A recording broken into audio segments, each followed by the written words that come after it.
নমস্কার আমার প্রিয় শ্রোতা বন্ধুরা, চারুলতার গল্পের ঝুলির আসরে সকলকে স্বাগত। এই ঝুলিতে আছে কবিতা ও গল্পের সম্ভার। গল্পের মধ্যে রয়েছে রহস্য, প্রেম, গোয়েন্দা, ভৌতিক, সামাজিক ও শিশুদের গল্প। এখনও যারা এই গল্পের ঝুলিকে সাবস্ক্রাইব করনি তারা আর দেরি না করে আজই সাবস্ক্রাইব করে ফেলো আর ভিন্ন ভিন্ন স্বাদের গল্প আর কবিতা আনন্দ নিতে থাকো। কেমন আছো বন্ধুরা? আশা করি ভালোই আছো, কারণ বর্ষা যে অবশেষে সবার তরচা এসে পৌঁছেছে। এই বর্ষামুখর রাতে একটা প্রেমের গল্প কার না ভালো লাগে। তাই তো আজ চারুলতার ঝুলি থেকে একটা প্রেমের গল্প শোনাতে চলেছি। তবে এই গল্পে শুধু প্রেম নয়, বিচ্ছেদও আছে। সব মিলিয়ে আশা করি ভালোই লাগবে শুনতে তোমাদের। আজকের গল্পের নাম দূরত্ব। কলমে ও গল্প পাঠে জলি সরকার। আর তোমাদের সময় নষ্ট করব না, চলো তাহলে গল্পটা শুনে আসি।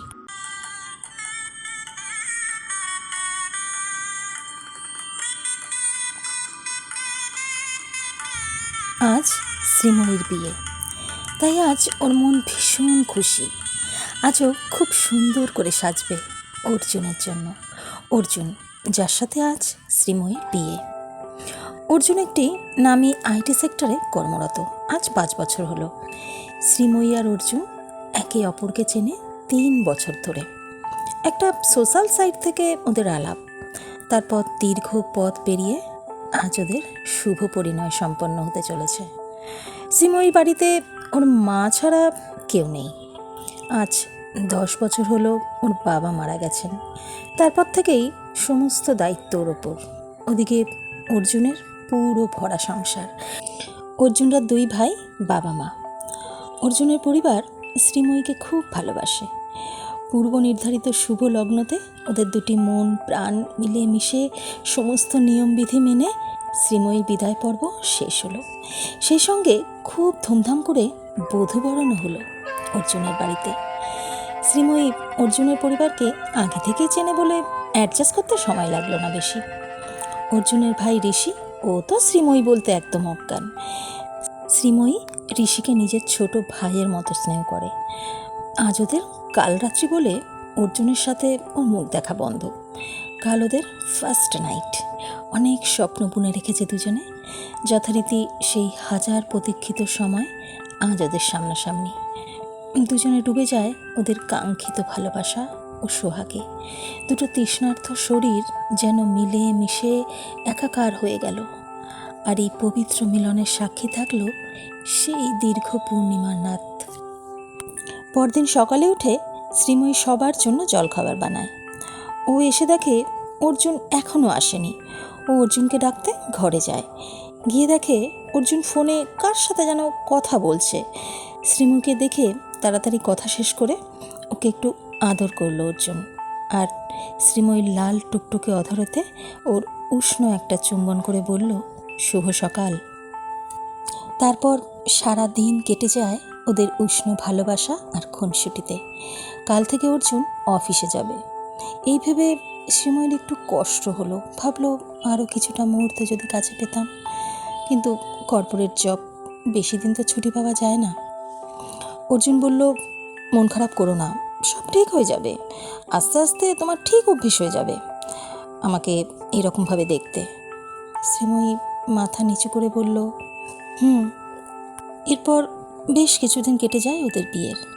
আস্তে আস্তে শ্রীময়ী ভীষণ একাকিত্ব বোধ করতে লাগে।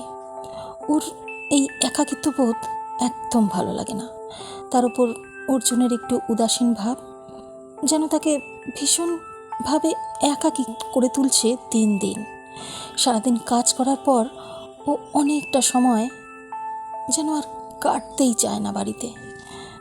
কাজের একটা দিদি আছে, টুকটাক কাজে তাকে সাহায্যও করে দেয়, কিন্তু তারপরেও অনেকটা সময় ও হাঁপিয়ে উঠছে দিন দিন।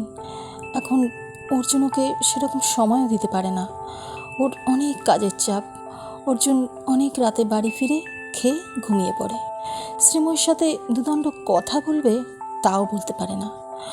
ও বলে, আজ অফিসে ভীষণ চাপ ছিল জানো তো, ভীষণ ক্লান্ত, আর ভালো লাগছে না, ঠিক আছে পরে শুনবো, শুয়ে পড়ো। একটা মেয়ে যার সদ্য বিয়ে হয়েছে, তার অনেক কিছু চাহিদা থাকে, সেটা কেন বোঝে না অর্জুন? মনে মনে ভাবে শ্রীময়ী। এখনই তো সময় স্মৃতি তৈরি করার। আর এখন যদি এইরকম করে, তাহলে সম্পর্ক কি ঠিক থাকবে? ও তো আগে এত ব্যস্ত ছিল না। ঘুরতে যাবার কথা বললাম, সেটাও এড়িয়ে গেল।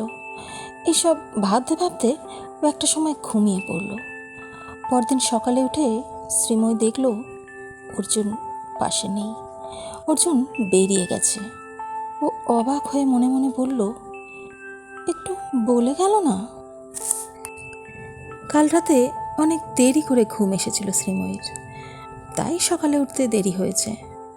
সকালে উঠে পাশে অর্জুনকে দেখতে না পেয়ে বেশ অভিমান হয় শ্রীময়ীর। ও ফ্রেশ হয়ে এসে সবার সাথে জল খাবার খেতে বসলো। আর তখনই জানতে পারলো ঋষি আগামী মাসে ব্যাঙ্গালোর জয়েন করবে। শুনে মনটা ওর আরও ভারী হয়ে গেল। ঋষি ছিল, তাও ওর সাথে কিছু তো গল্প হতো। তারপর তারপর বাবা মা আবার বলল, এখন দুটো ছেলে সেটেল, আমরা নিশ্চিন্ত। ঋষি চলে গেলে ভাবছি তোমার মাকে নিয়ে একটু বেড়াবো। তোমার মায়ের অনেক অভিযোগ আমি বেড়াতে নিয়ে যাই না, তাই ভাবছি এখন যাব। কি বলো বৌমা? শ্রীময়ী আর কি বলবে? ও হেসে বলল, ঠিকই তো, আপনারা যান না, আমি সব সামলে নেব। শ্রীময়ী আরও একা হয়ে গেল। ও কি করবে আর ভাবতে পারল না।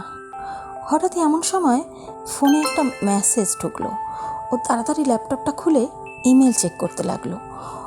ওর বিয়ের ঠিক কটা দিন আগে ও বেশ কয়েকটা স্কুলে শিক্ষকতার জন্য আবেদন করেছিল। বেশ বড় বড় দুটো স্কুল।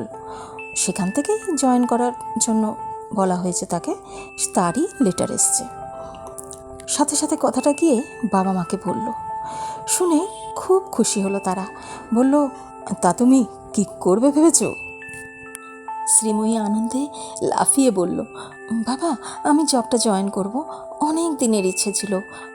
আর মাকেও তাহলে কিছু সাহায্য করতে পারতাম। এই স্কুলে পড়ানোর সুযোগ সবাই পায় না বাবা। বেশ তো, তুমি জব করতে চাইলে করতেই পারো। তোমার তো বাড়িতে তেমন কাজও থাকে না। ঠিক আছে, জব করলে মনটাও ভালো থাকবে। দেখছি তো অর্জুনটা কত ব্যস্ত, তোমার সাথে দুদণ্ড কথা পর্যন্ত বলতে পারে না। দেখেও খারাপ লাগে। আমি ওকে একদিন বলেছিলাম তোমাকে নিয়ে কটা দিন কোথাও ঘুরে আসতে। ও বলল, তোমার মতো নাকি আমার সরকারি চাকরি নয়, এইখানে যখন তখন ছুটি নেওয়া যায় না। ছুটি নিলে ওরা আবার ফায়ার করবে। আমি তো ভাই অত বুঝি না। বললাম, হবে হয়তো। আজ ঋষি চলে গেল ব্যাঙ্গালোর। 7 দিন পর বাবা মাও বেরিয়ে যাবেন। মনটা খুব খারাপ শ্রীময়ীর। 2 দিন পর ও স্কুল জয়েন করবে। এইবার ও একটু হাঁপ ছেড়ে বাঁচবে। আজ ওর প্রথম দিন স্কুলে। ও প্রথমেই যায় হেড টিচারের সাথে দেখা করতে। হেড টিচারের সাথে দেখা করে এসে স্টাফ রুমের দিকে গেল। দেখলো বেশিরভাগ টিচার ক্লাসে গেছেন, কিছু বসে আছেন, নেক্সট তাদের ক্লাস। কয়েকজনের সাথে পরিচয় হলো, বেশ ভালো লাগলো। বেশ ভালো মিশুকে তারা। কিছুক্ষণ পরে একজন এসে ওর হাতে ক্লাসের রুটিনের একটা কপি ওকে দিয়ে গেল আর বলল, অগ্নি স্যার এসে আপনাকে সব বুঝিয়ে দেবেন, কেমন? শ্রীময়ী মেয়েটির দিকে তাকিয়ে হেসে বলল, ঠিক আছে। বেশ কিছুক্ষণ পর একজন ঘরে এসে ওর মুখে মুখে বসলো। তারপর হঠাৎ শ্রীময়ীকে বলল, আপনি তাহলে নতুন জয়েনিং? হ্যাঁ, আপনি? আমি অগ্নি, আমিও একজন শিক্ষক। ও, নাইস টু মিট ইউ। অগ্নি হেসে বলল, সেম টু ইউ। চলুন আপনাকে সব বুঝিয়ে দিই। ওরা দুজনে স্টাফ রুম থেকে বেরিয়ে লম্বা বারান্দা ধরে হাঁটতে থাকে। অগ্নি হাঁটতে হাঁটতে বলল, এখানকার স্টুডেন্টরা কিন্তু খুব দুষ্টু, পারবেন তো সামলাতে? আপনাকে দেখে কিন্তু কড়া শিক্ষক মনে হচ্ছে না। একটু নরম হলেই কিন্তু বিপদ, ওরা আপনার মাথায় উঠে নাচবে। শ্রীময়ী হেসে বলল, আমার অভ্যেস আছে এই রকম দুষ্টু স্টুডেন্টদের সামলানোর। আচ্ছা, তাহলে ভালো। ওকে, তাহলে তো কোনো সমস্যাই নেই। Good luck.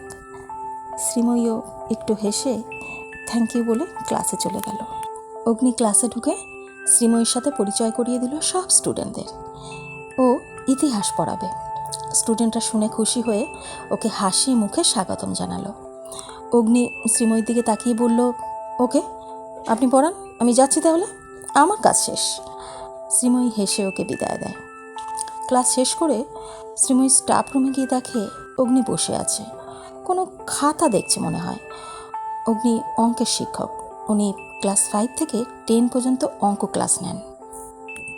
শ্রীময়ী কোনো কথা না বলে চুপ করে একটা চেয়ারে বসে পড়ে, আর সেখান থেকেই অগ্নিকে নিখুঁতভাবে লক্ষ্য করতে থাকে। ও খেয়াল করে অগ্নি বেশ সুপুরুষ, লম্বা প্রায় 5 ফুট 7 ইঞ্চির মতো হবে, খুব একটা ফর্সা নয়, শ্যামবর্ণ, শরীরে কোনো মেদ নেই, মাথার চুল বেশ ঘন, ব্যাক ব্রাশ করা, চোখ দুটি খুব উজ্জ্বল ও প্রাণবন্ত, আর সর্বদা সজাগ দৃষ্টি। হঠাৎ শ্রীময়ী শুনতে পেল, কি দেখছেন?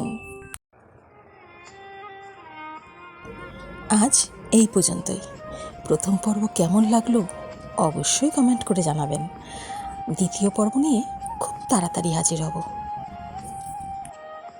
যদি ভালো লাগে তো একটা লাইক, কমেন্ট ও শেয়ার করে পাশে থাকবেন। এখনও যারা চারুলতার গল্পের ঝুলিকে সাবস্ক্রাইব করনি তারা আজই সাবস্ক্রাইব করে ফেলো।